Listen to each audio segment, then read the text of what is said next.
Comenzamos.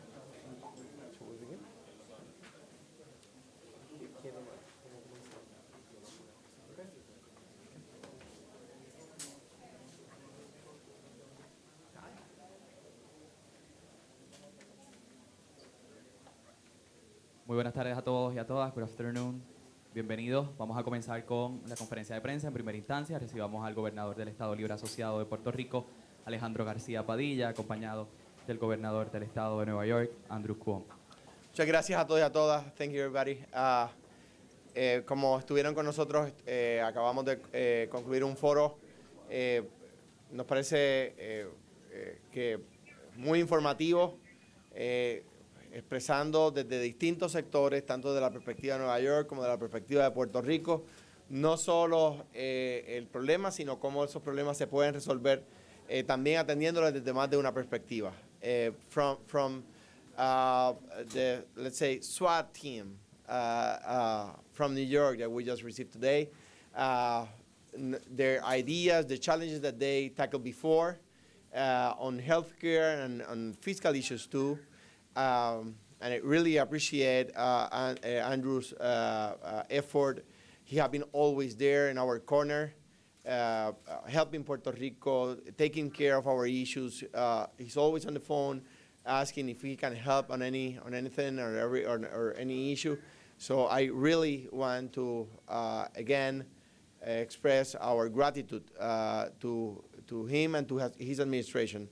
Nydia, Charles, Vanessa, Ruben, all of the team, thank you for your continuous help that will not end today.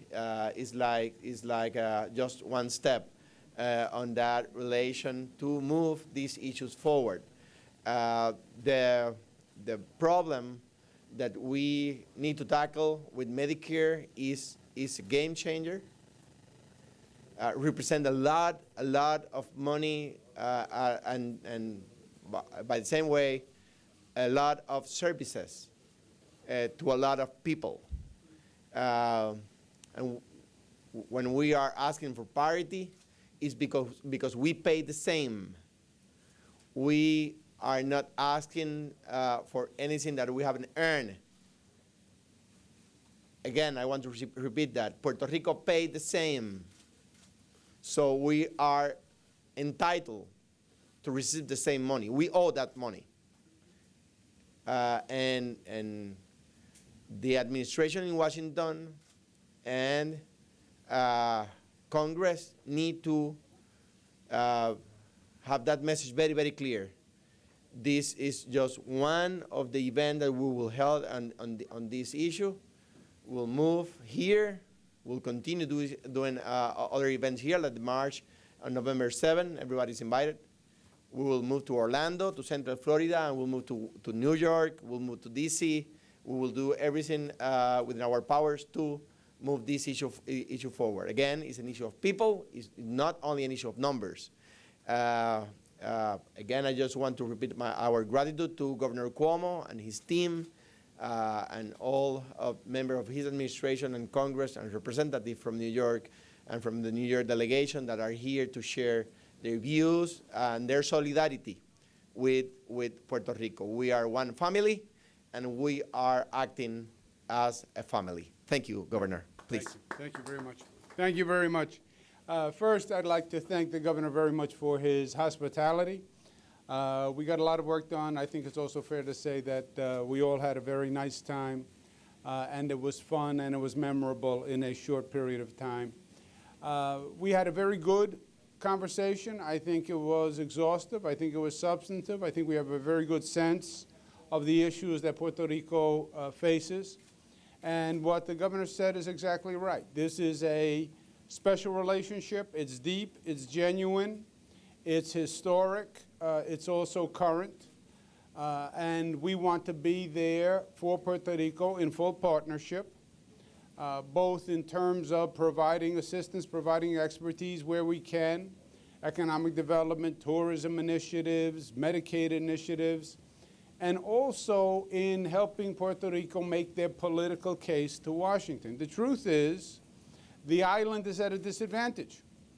the governor's right. They pay in parity. Their contribution is in parity, but they have less representation than other states in the United States, less congressional representation.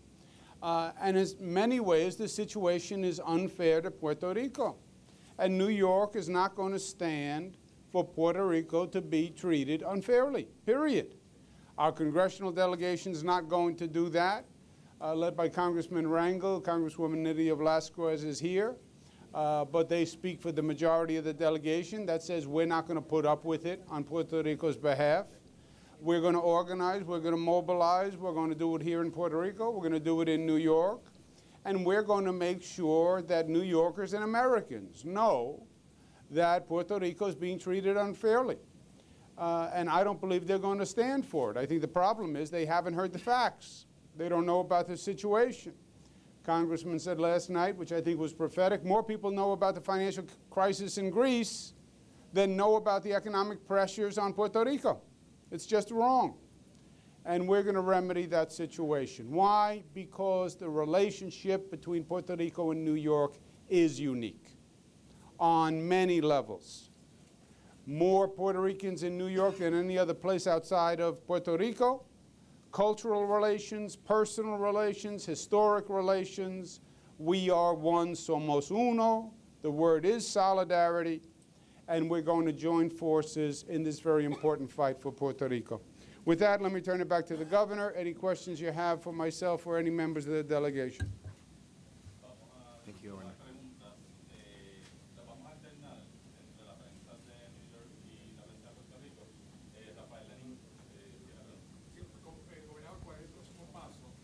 Tiene el micrófono aquí. Okay. ¿Cuál es el próximo paso? Y cómo este esfuerzo aquí genera presión en Washington. El gobernador Cuomo, what is the next step? How this effort here have consequences in Washington? Okay. En primer lugar, esto es parte de un esfuerzo continuo. This is part of a continuous effort. Esto es solo uno de los eventos. This is only one of the events. Ha habido ya reuniones, yo he participado en reuniones con la coalición puertorriqueña que va dirigiendo Denis Rivera y Tere Bishop, su esposa, y que se reúne en el Departamento de Salud de los Estados Unidos para adelantar ese propósito. At the same time, the Puerto Rico Coalition on Health is having meetings with the Health Department in Washington. So we're working both fronts within the administration and raising our voice to make everybody aware of this disparity. O sea que estamos trabajando en los dos frentes para trabajar dentro de la administración, con los procesos de la administración. Y a la misma vez levantando nuestra voz para que todo el mundo se haga consciente de esta disparidad. Governor. Let me put it this way. New York went through this same fight. We went through it about a year ago. This is not unique to Puerto Rico. New York, which is a fairly powerful state, the same exact situation. The federal government, in many ways, is far away from everywhere. You know, as a former member of the federal government, and I respect this federal government, but you have to make your voice heard. How do you do that? Every way you can. So we're going to do everything for Puerto Rico that we did for New York. We had political demonstrations for New York. We had marches, we had rallies. We brought our congressional delegation together under the auspice of Charles Rangel and the senator, and we sat down, we briefed them, we called the administration, we wrote letters, we did radio ads. We are going to do everything we did for New York, for Puerto Rico, because we believe it is the same fight for fundamental fairness. Our fight in New York was be fair. Be fair. And our fight in Puerto Rico is be fair. And frankly, when it comes to making the case to the federal government, we have more resources in New York because we have a larger congressional delegation, et cetera. And in our partnership, our relationship, our friendship, we want to make sure everything we have is at the disposal of Puerto Rico. Someone from the New York press? Ken Levin? Governor, for both, I guess, do you feel that President Obama is serious enough about this issue? Do you feel that the president is serious enough about this issue that it is on his radar? And Governor Cuomo, have you reached out to the White House to lend your voice? I know for a fact that he's here about this. I know for a fact that he's in his radar. But we need to move this forward. Need to be like an alarm in his radar. This is a huge issue. We are dealing here, as you know, with a huge fiscal crisis that I inherited. And this is a game changer on the way we need to deal with that crisis. If we are going to lose billions of dollars in a couple of years, so the 5-year fiscal plan is different. And the services that people will receive are different. But because we are asking in fairness, we are parting from the premise that they will deliver fairness. Again, this is, I want to put this very, very clear. We are not asking, in this scenario, about health, we are not asking for help. They own that money to us. That money is for Puerto Ricans that live in this island and pay the same share. So it's nothing about help. It's fairness. Governor, may I?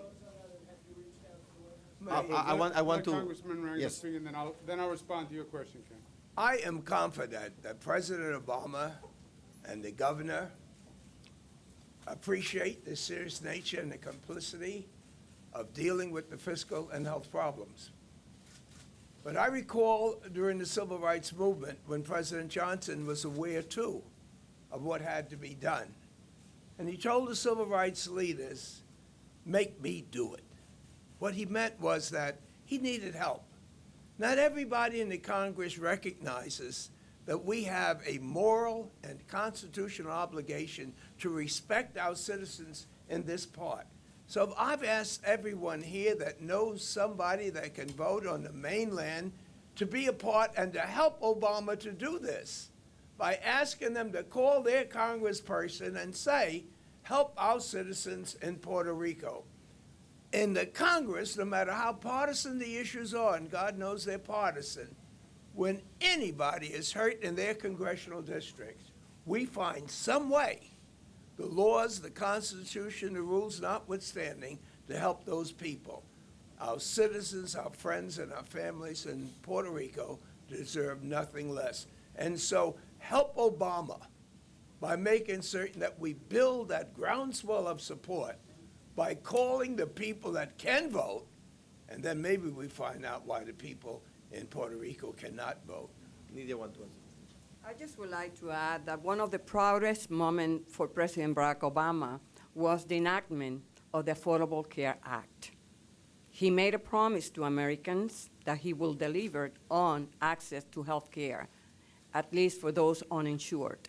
That commitment, that promise, and that legacy will be incomplete if he doesn't address the fairness and parity issue for Puerto Ricans, Americans. Let me put it this way in New York terms. The question was, is it on his radar?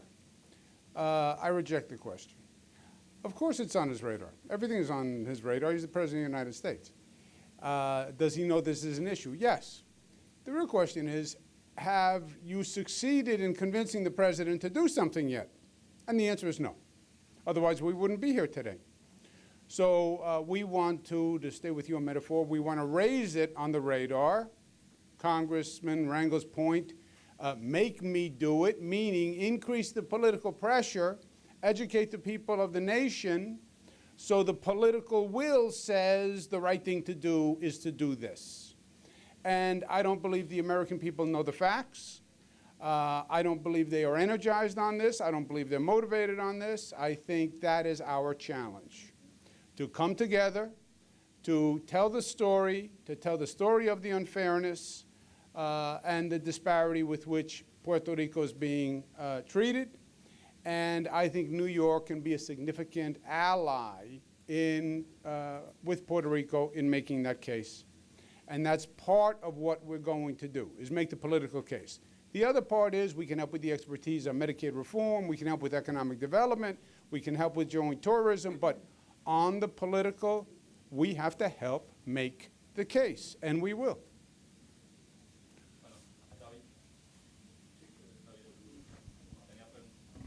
Y para efecto de la comunidad en Puerto Rico, para aquellos que queremos escuchar las expresiones de Nidia Velázquez en español, nos gustaría que supieran pues que usted hizo alusión durante el foro que es bochornoso, creo que usó esa palabra, por el hecho vergonzoso, exacto, el hecho de que tenga que venir el gobernador de Nueva York versus la gestión que pueda hacer directamente la administración Obama para ayudar directamente a Puerto Rico. Bueno, lo que estoy indicando es que no solamente es de parte del presidente Barack Obama, es el Congreso de los Estados Unidos, que los republicanos tampoco quieran mover legislación, ya sea el Bankruptcy Bill, que es tan importante. Nosotros no podemos estar discutiendo el issue del problema de Medicaid en Puerto Rico, sino también facturamos en todos esos elementos que ponen los frenos para el desarrollo económico de Puerto Rico. El gobernador claramente lo dijo, si nosotros resolvemos el problema de la salud en Puerto Rico va a estar al frente en términos de utilizar esos recursos que tiene que desangrar del fondo general para proveer, y el hecho de que el gobernador Andrew Cuomo tenga que estar aquí, obviamente deja mucho que decir de la inacción de parte del Congreso de los Estados Unidos.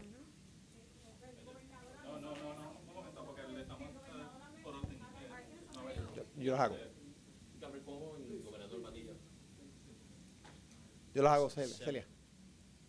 $72 billion in debt, a mass exodus of people, a shrinking economy. Is part of your advocacy and your political pressure in Washington convincing Congress to allow Puerto Rico the benefits of bankruptcy protection and therefore allowing the Commonwealth to restructure its debt with its creditors? Again, Puerto Rico is an issue of fairness. We are not asking for anything different than what the state have. For example, recently, the state of Michigan allowed the city of Detroit to use the code. So and it's very important. Puerto Rico is not a city. What we are asking is to have the same chance, the same opportunity, the same frame of law for our municipalities and our public corporations. We have been successful without a code on our power authority, but it's harder. Prior to the 1980s amendment to the code, Puerto Rico wasn't excluded. So Puerto Rico was there. No one knows why Puerto Rico, out of the sudden, was excluded in the 1980s along with the District of Columbia. So what we are asking is for fairness. And this is very important to understand, that Puerto Rico, with our frame of law to address those issues, that will be not only bad for Puerto Rico, it will be bad for creditors too. So what we are asking is to have a legal frame to address some issues in an orderly way. Without that frame of law, could be harder for all parts, including creditors. What we are working now is a voluntary process. Need to be voluntary because there's no frame of law to do it by any other way. But let me point something out. The city of New York, in the state of New York, did it during the 70s with the code, but without using the code. The restructuring that New York City was successful on doing during the 70s, they back then had the code, but they didn't use it. So having the code will help us, even though that we may don't need it. That would be a yes. In New York speak, that would be a yes. But look, I think there's even more to it. First, you're right, there's an economic situation, fiscal situation, medical situation that Puerto Rico has to deal with. The governor has been doing an extraordinary job in posing a comprehensive approach to all of it. He has brought down expenses. He's been more aggressive in bringing down expenses than we have been in New York, it bothers me to say. Many of the same things, but he has done more than we have done. Pension costs, retirement ages, et cetera. So bring down the expense side of the ledger. Second point is increase the revenues, which he is working on, which we will work on jointly. Economic development measures, tourism measures, agriculture measures. Then you're left with the question of dealing with the debt. And the governor is exactly right. When you have a bankruptcy code, it enables you to either use the code or, frankly, sometimes you don't even have to use the code because people know you have it, so the creditors are more willing to negotiate when you have the code. That was basically the New York City solution. It's also the solution throughout New York State and other states where having the ability to use the code means you don't have to use the code because creditors understand the options that they're facing. Sometimes you actually use it, which is the city of Detroit, which frankly used it, and the outcome was very beneficial. The common denominator on all these conversations, why isn't Puerto Rico getting their fair share on Medicaid? Why don't they have the bankruptcy law? Why are they losing tax benefits? The very sophisticated political expression, the squeaky wheel gets the grease, right? That's what we say in New York. The squeaky wheel gets the grease. What does that mean?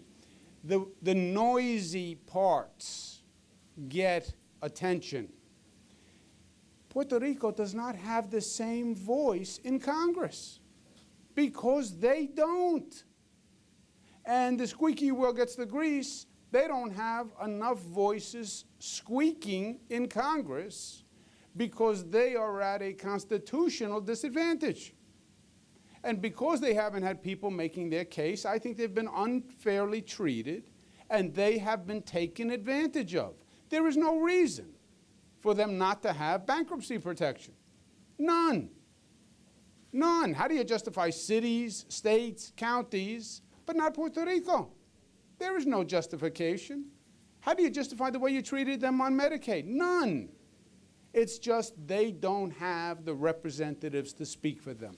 Today they do, because today they have Charles Rangel and Nydia Velasquez and Melissa Marks Viverito and the Step Rican Scott Stringer. They now have people speaking for them that they never had before. And that's the significance of today.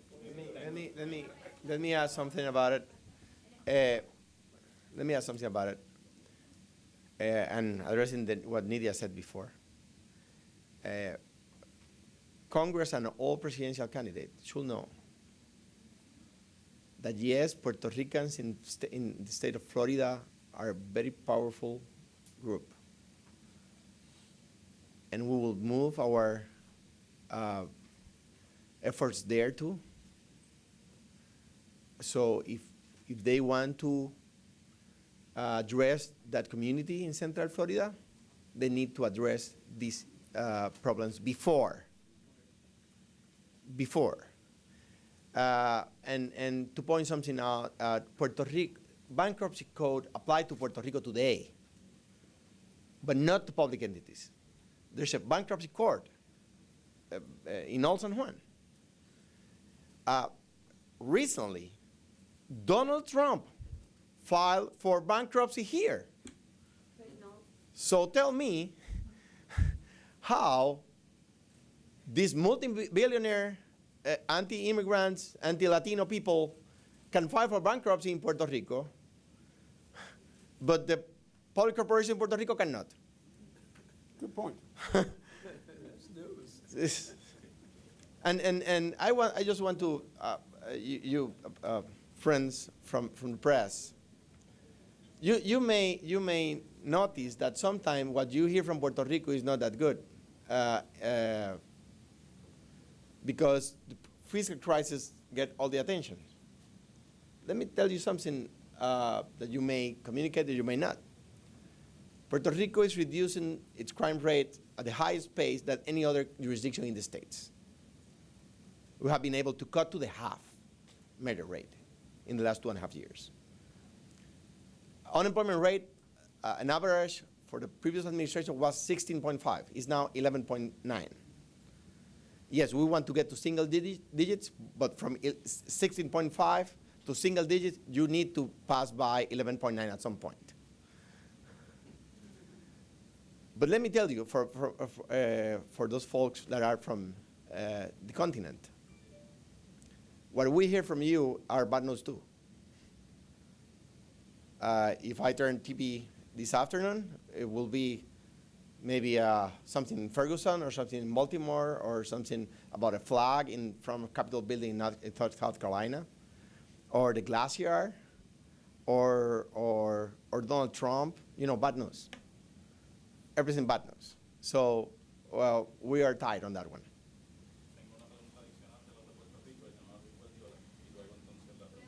Buenas tardes.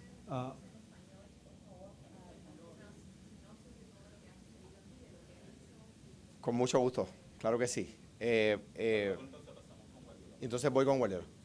En el día de hoy, pues hemos estado trabajando juntos en un foro aquí en la Escuela de Medicina del Recinto de Ciencias Médicas de la Universidad de Puerto Rico, sobre algunos temas de los asuntos fiscales que estamos enfrentando y que hemos heredado, y en particular sobre el tema de los recortes que propone hacer el gobierno federal en Medicare a Puerto Rico y la disparidad que hay en Medicaid.